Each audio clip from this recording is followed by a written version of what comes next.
तो hello student, आपके सामने क्लास 10th के मैथ के दूसरे चैप्टर का कुछ इंपॉर्टेंट क्वेश्चन है। ठीक है, इसमें पहला क्वेश्चन लिखा गया है, यदि द्विघात बहुपद p minus one x square plus P x plus one का एक मूल या एक शून्यक -3 है तो p का आपको मान ज्ञात करना। मूल या शून्यक एक ही चीज होता है। ठीक है, तो ये जो -3 दिया गया है ये इसका क्या है, शून्यक है बहुपद का।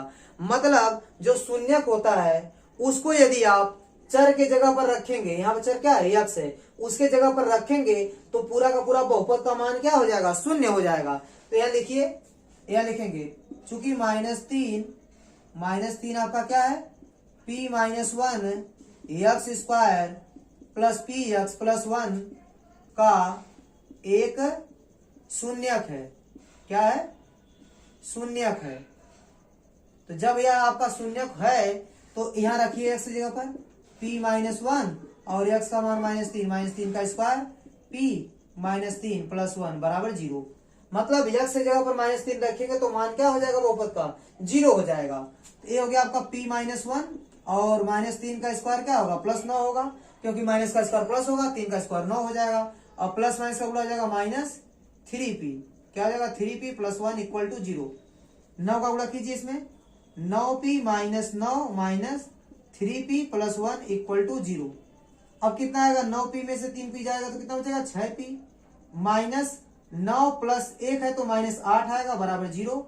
इधर सॉल्व कर लीजिए, 6p बराबर 8 हो जाएगा और p की वैल्यू क्या हो जाएगी आपकी 8/6। अब देखिए इसको 2 से काट दीजिए, 2 चौक 8, 2 तिहाई 6, तो आपको p का मान कितना मिल गया, 4/3। यह आपका आंसर हो जाएगा। p का मान कितना आ गया, 4/3। अब देखिए क्वेश्चन नंबर दूसरे में हम लोग आते हैं। ठीक है, क्वेश्चन नंबर दूसरे में दिया गया है द्विघात बहुपद f(x) बराबर 3x square minus x minus 4 के शून्यक ज्ञात कीजिए। शून्यक ज्ञात करने के बाद शून्य को तथा इसके गुणांकों के बीच के संबंध को सत्यापित भी करना है, उसको भी करना पड़ेगा। तो देखिए कैसे करेंगे, पहले आप शून्यक ज्ञात कर लीजिए। शून्यक ज्ञात करने के लिए आपको क्या करना पड़ेगा, इस बहुपद को शून्य के बराबर दिखाना पड़ेगा। पहले आपको बहुपद को शून्य के बराबर दिखाना होगा और इसको हल करना होगा। हल करके x का जो मान आएगा दो ठे, वही क्या होगा, आपका बहुपद का शून्यक होगा। ठीक है, देखिए यहाँ 3x स्क्वायर, देखिए यहाँ गुणनखंड करेंगे, पहले आप 3 का गुणा 4 में कर लीजिए तो आएगा आपका 12 आएगा। तो घटाने, यहाँ माइनस है ना, तो घटाने पर 1 चाहिए और गुणा करने पर 12। ऐसी कोई दो संख्या होता है, घटाने पर 1 मिल जाए, गुणा करने 12, तो आपका जवाब होगा 4 और 3। 4 में से 3 घटाएंगे तो 1 मिलेगा और 4 गुणे 3 करेंगे तो 12 मिलेगा। तो यहाँ हो जाएगा आपका -4x और प्लस 3x -4 बराबर 0। ठीक है, अब इन दोनों में से x कॉमन कर लीजिए, यहाँ क्या बचेगा 3x माइनस x कॉमन, तो यहाँ -4 बचेगा। यहाँ से कुछ नहीं कॉमन हो रहा तो 1 कॉमन कर लीजिए, 3x माइनस 4 बचेगा। ठीक है, अब 3x माइनस 4 को आप कॉमन कर लीजिए तो यहाँ क्या बचेगा, x प्लस 1 इक्वल टू 0। अब देखिए दोनों को अलग अलग 0 के बराबर दिखा दीजिए, इसको भी और इसको भी, दोनों ब्रैकेट को 0 के बराबर दिखा दीजिए। तो 3x का मान आएगा 4 और x का मान आएगा 4/3। ठीक है, और यहाँ x का मान आएगा -1, तो यही दोनों आपके क्या हो जाएंगे, शून्यक। तो शून्यक आपको क्या मिल गया, देखिए शून्यक बराबर 4/3 और -1, एक आंसर आपको मिल गया। ये आपको चाहिए था, इसने बोला था शून्यक ज्ञात कीजिए, तो मैंने शून्यक ज्ञात कर लिया। अब आपको क्या करना है, अब आपको शून्य को तथा इसके गुणांकों के बीच संबंध ज्ञात करना है। तो ध्यान दीजिएगा, देखिए ये शून्यक हो गए, इसी को अल्फा और बीटा मान लीजिए। चलिए पहले शून्यक को अल्फा मान लीजिए और दूसरे शून्यक को आप मान लीजिए बीटा। -1 है दूसरा शून्य। ठीक है, और गुणांक कौन है, देखिए x स्क्वायर के गुणांक को a बोलते हैं। क्या बोलते हैं, x स्क्वायर गुणांक को बोलेंगे a का मान कितना हो गया 3, और x के गुणांक को b बोलेंगे। तो x का गुणांक कितना है, बहुपद में ध्यान दीजिएगा आप, x स्क्वायर गुणांक को a बोलेंगे, a का मान हो गया 3, और b का मान क्या होता है, x का गुणांक कितना है, -1, तो b का मान आपका आ गया -1।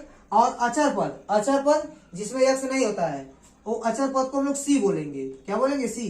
देखिए -4 है, c का मान कितना है, -4 है। -4 ही क्या है आपका अचर पद है।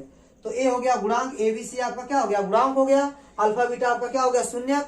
अब शून्यक और गुणांक में जो संबंध होते हैं उसको आपको सत्यापित करना है। तो संबंध दो होते हैं शून्यक और गुणांक में, अगर द्विघात बहुपद है तो कौन कौन से संबंध होते हैं देखिए, एक होता alpha plus beta is equal to minus B by A, ठीक है, मतलब शून्यकों का योगफल बराबर माइनस बी बाई ए। और दूसरा संबंध होता है alpha into beta equal to C by A. इसी को आपको सत्यापित करना है, तो वैल्यू रखिए, अगर दोनों पक्ष बराबर आ गए तो सत्यापित हो जाएगा, ठीक है। तो रखिए मान, अल्फा का मान 4/3 और बीटा का मान -1, माइनस बी का मान कितना है -1 और ए का मान कितना है 3। यहाँ कितना हो जाएगा देखिए 4 - 3 करना 3/3 बराबर कितना आएगा, माइनस गुणा माइनस में तो प्लस, प्लस 1/3, 4 में 3 जाएगा, आएगा आपका 1। तो यहाँ क्या आपको मिलने वाला है 1/3 बराबर 1/3। ये हो गया आपका लेफ्ट हैंड साइड बराबर राइट हैंड साइड, ठीक है। तो जो पहला संबंध है वो सत्यापित हो गया, दोनों बराबर आए। अब दूसरा लेख कीजिए, तो अल्फा का मान रखेंगे 4/3 और गुणे बीटा का मान कितना है -1 बराबर सी का मान कितना है -4 और बटे ए का मान कितना है 3। तो -1 का गुणा 4 में करेंगे तो आएगा आपका -4/3 बराबर -4/3। ये हो गया आपका लेफ्ट हैंड साइड बराबर राइट हैंड साइड। तो दूसरा संबंध भी क्या हो गया, सत्यापित हो गया, मतलब ये आपका शून्य भी ज्ञात हो गया और संबंध भी सत्यापित हो गया। तो स्टूडेंट उम्मीद करता हूँ ये क्वेश्चन आपको समझ में आया होगा, ठीक है।